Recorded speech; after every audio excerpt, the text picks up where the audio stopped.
Smart phone open చేస్తే అందరి screen పై ఒకే app కనిపిస్తుంది.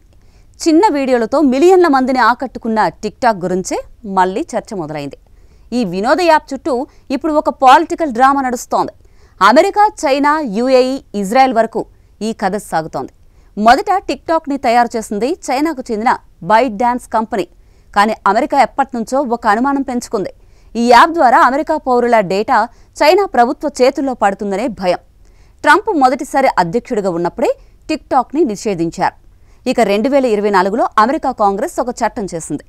ఆ చట్టం ప్రకారం టిక్ టాక్ అమెరికాలో నడవాలి అంటే చైనా కంట్రోల్ తప్పక తగ్గాలి, లేకపోతే యాప్కి నిషేధం తప్పదని స్పష్టం చేసింది. ఈ చట్టం సుప్రీంకోర్టు వరకు వెళ్లి చివరికి కోర్టు కూడా అదే తీర్పునిచ్చింది. దీంతో బైట్ డాన్స్ తన వాటాను అమ్మక తప్పని పరిస్థితి వచ్చింది. ఇక్కడే రంగంలోకి దిగాయి కొత్త పేర్లు. అమెరికా టెక్ దిగ్గజం Oracle, investment giant silver lake, Abu Dhabi నుంచి వచ్చిన ఎంజీఎక్స్, ఈ మూడు కలిసి టిక్ టాక్ అమెరికా ఆపరేషన్స్లో దాదాపు సగం వాటా దక్కించుకుంటున్నాయి. బైట్ డాన్స్ మాత్రం చిన్న మైనారిటీ వాటా మాత్రమే ఉంచుకుంటుంది. ఇలా టిక్ టాక్ పై చైనాకి ఉన్న ప్రభావం తగ్గిపోతోంది. ఇప్పుడు ఇక్కడే ఇంకో కోణం వస్తోంది. ఒరాకిల్ యజమాని లారీ ఎల్సన్ ఇజ్రాయెల్కు బలమైన మద్దతుదారుడు. ఇజ్రాయెల్లో ఒరాకిల్ డేటా సెంటర్లు కూడా నడుపుతోంది. దీంతో ఈ డీల్ వెనుక ఇజ్రాయెల్ ప్రభావం ఉందని రాజకీయ వర్గాల్లో చర్చ మొదలైంది. ట్రంప్ ఎప్పటినుంచో ఇజ్రాయెల్కు దగ్గరగా ఉంటాడు అన్నది తెలిసిన విషయమే కదా. ఇప్పుడు టిక్ టాక్ డీల్ కూడా అదే దిశలో సాగుతోందని చాలా మంది విశ్లేషిస్తున్నారు. ఇటు యుఏఈ కూడా తన ముద్ర వేసింది. ఎంజీఎక్స్ అనే సంస్థ అక్కడి ప్రభుత్వ ఆధ్వర్యంలో నడుస్తోంది. అబుదాబి ప్రిన్స్ తహ్నూన్ చైర్మన్గా ఉన్న ఈ కంపెనీ ఇప్పుడు టిక్ టాక్ అమెరికాలో సీట్ దక్కించుకుంది. అంటే అమెరికా, యుఏఈ, ఇజ్రాయెల్ కలిసి ఒక కొత్త ఓనర్షిప్ కాంబినేషన్ తయారవుతోంది. నిజానికి అమెరికా, చైనా మధ్య ఈ డేటా యుద్ధం కేవలం రాజకీయ వాదనలతో ఆగిపోలేదు. ఇది నేరుగా కోర్టు గదుల వరకు చేరింది. 2024లో అమెరికా ఒక చట్టాన్ని ఆమోదించింది. ఆ చట్టం ప్రకారం చైనాకు చెందిన బైట్ డాన్స్ అమెరికాలో యాప్ నడవాలి అంటే తన కంట్రోల్ను వదిలేయాలి, లేకపోతే యాప్ను నిషేధిస్తాము అని స్పష్టం చేసింది. బైట్ డాన్స్ దీనిపై పోరాడింది. వాషింగ్టన్ డిస్ట్రిక్ట్ కోర్టు నుంచి సుప్రీంకోర్టు వరకు ఈ కేసు వెళ్ళింది.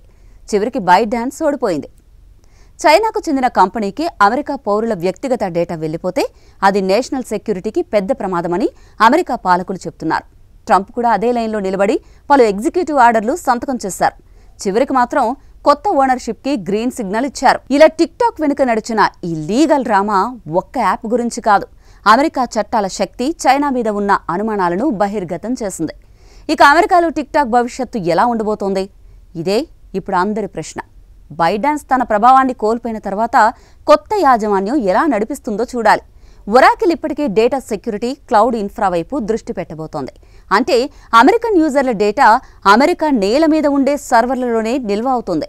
ఇది అమెరికా ప్రభుత్వానికి పెద్ద విజయమని చెప్పాలి. సిల్వర్ లేక్, ఎంజీఎక్స్ లాంటి ఇన్వెస్టర్లు తమ పెట్టుబడిని వృద్ధి చేయడానికి యాప్కి కొత్త మార్గాలు చూపించే ఛాన్స్ ఉంది.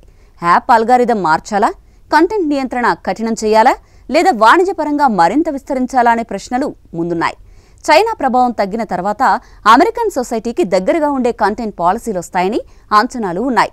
అదే సమయంలో ఇజ్రాయెల్ అనుబంధం, యుఏఈ ప్రమేయం ఉండడం వల్ల టిక్ టాక్ భవిష్యత్తు పూర్తిగా అమెరికన్ కాకుండా మల్టీనేషనల్ ఓనర్షిప్కి మారబోతోంది.